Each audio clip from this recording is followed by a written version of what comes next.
Charlotte's Web. Chapter 22. A Warm Wind. And so Wilbur came home to his beloved manure pile in the barn cellar. His was a strange homecoming. Around his neck he wore a Medal of Honor, in his mouth he held a sack of spider's eggs. There is no place like home, Wilbur thought, as he placed Charlotte's 514 unborn children carefully in a safe corner. The barn smelled good. His friends the sheep and the geese were glad to see him back. The geese gave him a noisy welcome. Congratulations! They cried. Nice work. Mr. Zuckerman took the medal from Wilbur's neck and hung it on a nail over the pig pen, where visitors could examine it. Wilbur himself could look at it whenever he wanted to. In the days that followed, he was very happy. He grew to a great size. He no longer worried about being killed, for he knew that Mr. Zuckerman would keep him as long as he lived. Wilbur often thought of Charlotte. A few strands of her old web still hung in the doorway. Every day Wilbur would stand and look at the torn, empty web, and a lump would come to his throat. No one had ever had such a friend, so affectionate, so loyal, and so skillful. The autumn days grew shorter. Lurvy brought the squashes and pumpkins in from the garden and piled them on the barn floor, where they wouldn't get nipped on frosty nights. The maples and birches turned bright colors and the wind shook them and they dropped their leaves one by one to the ground. Under the wild apple trees in the pasture, the red little apples lay thick on the ground, and the sheep gnawed them and the geese gnawed them and foxes came in the night and sniffed them. One evening, just before Christmas, snow began falling. It covered house and barn and fields and woods. Wilbur had never seen snow before. When morning Carney he went out and plowed the drifts in his yard, for the fun of it.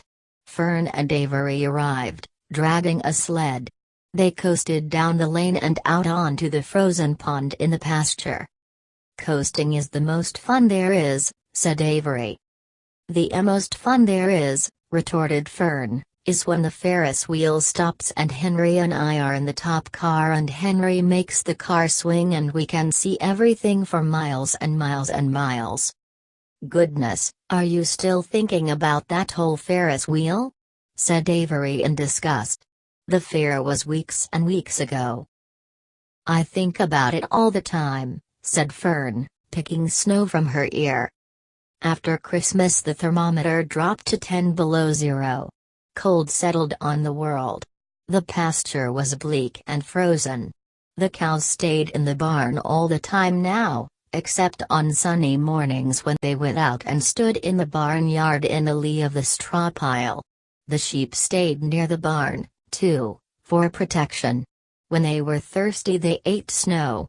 The geese hung around the barnyard the way boys hang around a drugstore, and Mr. Zuckerman fed them corn and turnips to keep them cheerful. Many, many, many thanks, they always said, when they saw food coming. Templeton moved indoors when winter came. His ratty home under the pig trough was too chilly, so he fixed himself a cozy nest in the barn behind the grain bins. He lined it with bits of dirty newspapers and rags, and whenever he found a trinket or a keepsake he carried it home and stored it there. He continued to visit Wilbur 3 times a day, exactly at mealtime, and Wilbur kept the promise he had made. Wilbur let the rat eat first. Then, when Templeton couldn't hold another mouthful, Wilbur would eat. As a result of overeating, Templeton grew bigger and fatter than any rat you ever saw. He was gigantic. He was as big as a young woodchuck. The old sheep spoke to him about his size one day. You would live longer, said the old sheep, if you ate less. Who wants to live forever? Sneered the rat. I am naturally a heavy eater and I get untold satisfaction from the pleasures of the feast. He patted his stomach, grinned at the sheep, and crept upstairs to lie down. All winter Wilbur watched over Charlotte's egg sack as though he were guarding his own children.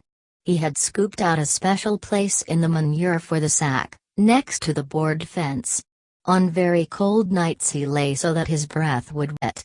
For Wilbur, nothing in life was so important as this small round object. Nothing else mattered. Patiently he awaited the end of winter and the coming of the little spiders.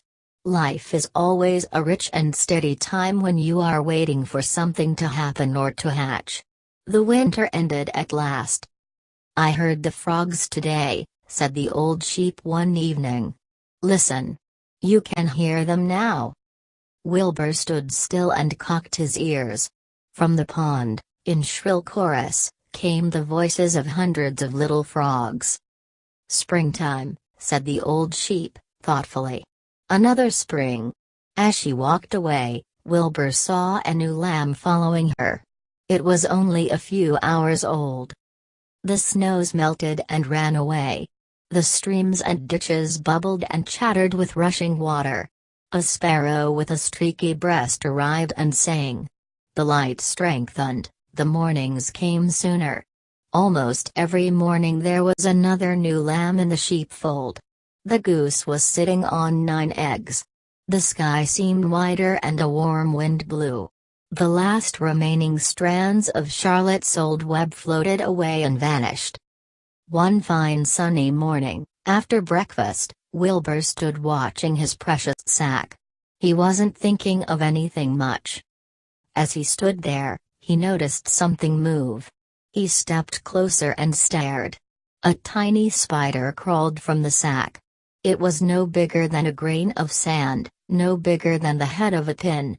Its body was gray with a black stripe underneath. Its legs were gray and tan. It looked just like Charlotte. Wilbur trembled all over when he saw it. The little spider waved at him. Then Wilbur looked more closely. 2 more little spiders crawled out and waved. They climbed round and round on the sack, exploring their new world. Then 3 more little spiders. Then 8. Then 10. Charlotte's children were here at last. Wilbur's heart pounded. He began to squeal. Then he raced in circles, kicking manure into the air.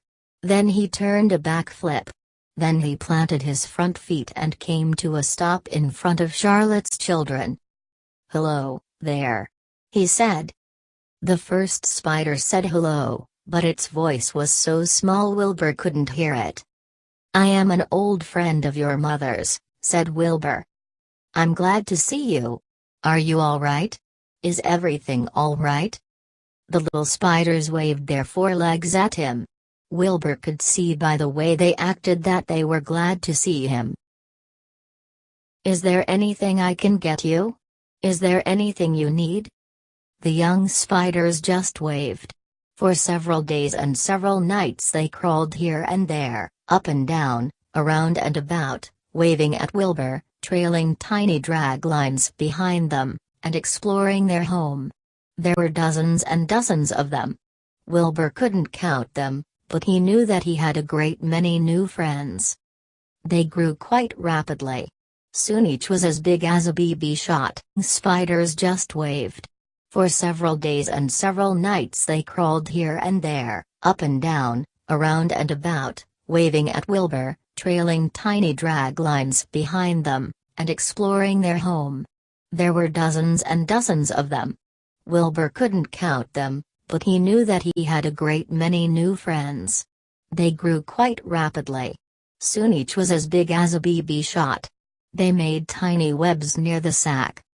Then came a quiet morning when Mr. Zuckerman opened a door on the north side. A warm draft of rising air blew softly through the barn cellar. The air smelled of the damp earth, of the spruce woods, of the sweet springtime. The baby spiders felt the warm updraft. One spider climbed to the top of the fence. Then it did something that came as a great surprise to Wilbur. The spider stood on its head, pointed its spinnerets in the air, and let loose a cloud of fine silk. The silk formed a balloon. As Wilbur watched, The spider let go of the fence and rose into the air. "Goodbye," it said, as it sailed through the doorway. "Wait a minute!" screamed Wilbur. "Where do you think you're going?" But the spider was already out of sight. Then another baby spider crawled to the top of the fence, stood on its head, made a balloon, and sailed away. Then another spider. Then another. The air was soon filled with tiny balloons, each balloon carrying a spider. Wilbur was frantic. Charlotte's babies were disappearing at a great rate. "Come back, children!" he cried. "Goodbye!" they called. "Goodbye, goodbye!" At last one little spider took time enough to stop and talk to Wilbur before making its balloon. "We're leaving here on the warm-up draft. This is our moment for setting forth. We are aeronauts and we are going out into the world to make webs for ourselves." "But where?" asked Wilbur. "Wherever the wind takes us. High, low. Near, far. East, west. North, south. We take to the breeze, we go as we please." "Are all of you going?" asked Wilbur. "You can't all go. I would be left alone, with no friends. Your mother wouldn't want that to happen, I'm sure." The air was now so full of balloonists that the barn cellar looked almost as though a mist had gathered. Balloons by the dozen were rising, circling, and drifting away through the door, sailing off on the gentle wind. Cries of "Goodbye, goodbye, goodbye" came weakly to Wilbur's ears. He couldn't bear to watch any more. In sorrow he sank to the ground and closed his eyes. This seemed like the end of the world, to be deserted by Charlotte's children. Wilbur cried himself to sleep.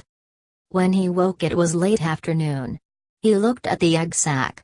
It was empty. He looked into the air. The balloonists were gone. Then he walked drearily to the doorway, where Charlotte's web used to be. He was standing there, thinking of her, when he heard a small voice. "Salutations," it said. "I'm up here." "So am I," said another tiny voice. "So am I," said a third voice. "Three of us are staying. We like this place, and we like you."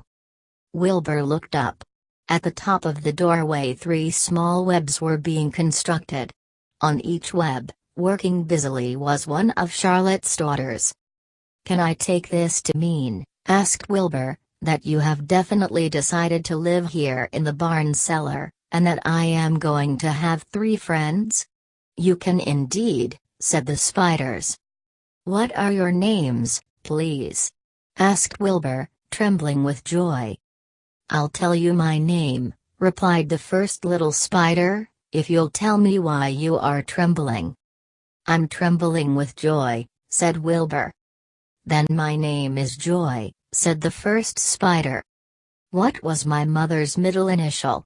asked the second spider. "A," said Wilbur. "Then my name is Arinia," said the spider. "How about me?" asked the third spider. "Will you just pick out a nice sensible name for me, something not too long, not too fancy, and not too dumb?" Wilbur thought hard. "Nellie?" he suggested. "Fine, I like that very much," said the third spider. "You may call me Nellie." She daintily fastened her orb line to the next spoke of the web. Wilbur's heart brimmed with happiness. He felt that he should make a short speech on this very important occasion. "Joy. Arinia. Nellie," he began. "Welcome to the barn cellar. You have chosen a hallowed doorway from which to string your webs. I think it is only fair to tell you that I was devoted to your mother. I owe my very life to her. She was brilliant, beautiful, and loyal to the end. I shall always treasure her memory. To you, her daughters, I pledge my friendship, forever and ever." "I pledge mine," said Joy. "I do, too," said Arinia. "And so do I," said Nellie, who had just managed to catch a small gnat. It was a happy day for Wilbur. And many more happy, tranquil days followed. As time went on, and the months and years came and went, he was never without friends. Fern did not come regularly to the barn anymore. She was growing up, and was careful to avoid childish things, like sitting on a milk stool near a pig pen. But Charlotte's children and grandchildren and great-grandchildren, year after year, lived in the doorway. Each spring there were new little spiders hatching out to take the place of the old. Most of them sailed away, on their balloons. But always 2 or 3 stayed and set up housekeeping in the doorway. Mr. Zuckerman took fine care of Wilbur all the rest of his days, and the pig was often visited by friends and admirers, for nobody ever forgot the year of his triumph and the miracle of the web. Life in the barn was very good night and day, winter and summer, spring and fall, dull days and bright days. It was the best place to be, thought Wilbur, this warm delicious cellar, with the garrulous geese, the changing seasons, the heat of the sun, the passage of swallows, the nearness of rats, the sameness of sheep, the love of spiders, the smell of manure, and the glory of everything. Wilbur never forgot Charlotte. Although he loved her children and grandchildren dearly, none of the new spiders ever quite took her place in his heart. She was in a class by herself. It is not often that someone comes along who is a true friend and a good writer. Charlotte was both.